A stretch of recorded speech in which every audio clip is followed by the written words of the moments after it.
नमस्कार, आप सुन रहे हैं आज तक पॉडकास्ट। मालदीव को भारत के खिलाफ भड़काने के बाद चीन ने भारत के एक और पड़ोसी देश में भारत विरोधी आंदोलन की आग लगा दी है। भारत के पड़ोसी बांग्लादेश में चीन ने मालदीव के जैसे ही इंडिया आउट कैंपेन की साजिश रची है। बांग्लादेश में इस आंदोलन को चलाने वाले तारिक रहमान हैं।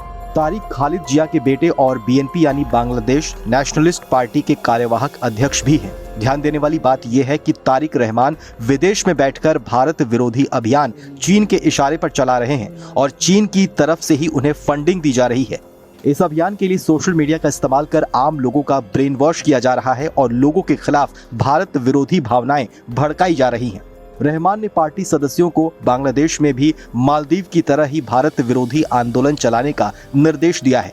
इसमें बांग्लादेश में हिंदू विरोधी और भारत विरोधी भावनाएं लोगों में भड़काई जा रही हैं। मालदीव की बात की जाए तो मालदीव में भी चुनाव से पहले इसी तरह का अभियान मोहम्मद मुइजू और उनकी पार्टी ने चलाया था। मालदीव में भी सोशल मीडिया के जरिए लोगों को भड़काया गया और भारत के खिलाफ दुष्प्रचार किया गया। बांग्लादेश में भी सोशल मीडिया पर बीएनपी कार्यकर्ता कह रहे हैं कि भारत कभी भी बांग्लादेश का मित्र नहीं है, वो हमारे देश को खोखला कर रहे हैं। बीएनपी कार्यकर्ता कह रहे हैं कि 1971 के युद्ध में भी भारतीय मदद के लिए नहीं बल्कि बंगालियों का कीमती सामान लूटने के लिए आए थे और कीमती चीजें सीमा पार ले गए थे। ऐसे में भारतीय उत्पादों के बहिष्कार की घोषणा की जानी चाहिए और देश में भारत की दखल को कम करना चाहिए।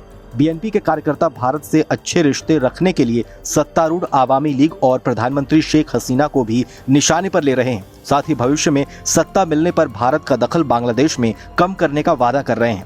हालांकि आपको बताएं तो इसी महीने बांग्लादेश में हुए आम चुनाव के नतीजों को देखते हुए बांग्लादेश में भारत के खिलाफ दुष्प्रचार करने वाले इन चीन और पाकिस्तान के समर्थकों को मुंह की खानी पड़ी है। बांग्लादेश में शेख हसीना ने आम चुनाव में जबरदस्त जीत हासिल की और 2/3 बहुमत से अपनी सरकार बनाई।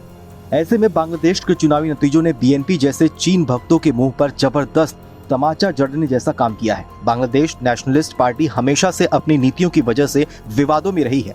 तारिक पर भी बांग्लादेश में कई मुकदमे दर्ज हैं जिसकी वजह से वो लंदन में रहते हैं। बीएनपी को पाकिस्तान और चीन के इशारे पर चलने वाली पार्टी माना जाता है। ऐसे में अब इन्हीं देशों के इशारे पर बांग्लादेश नेशनलिस्ट पार्टी ने भारत विरोधी अभियान शुरू किया है।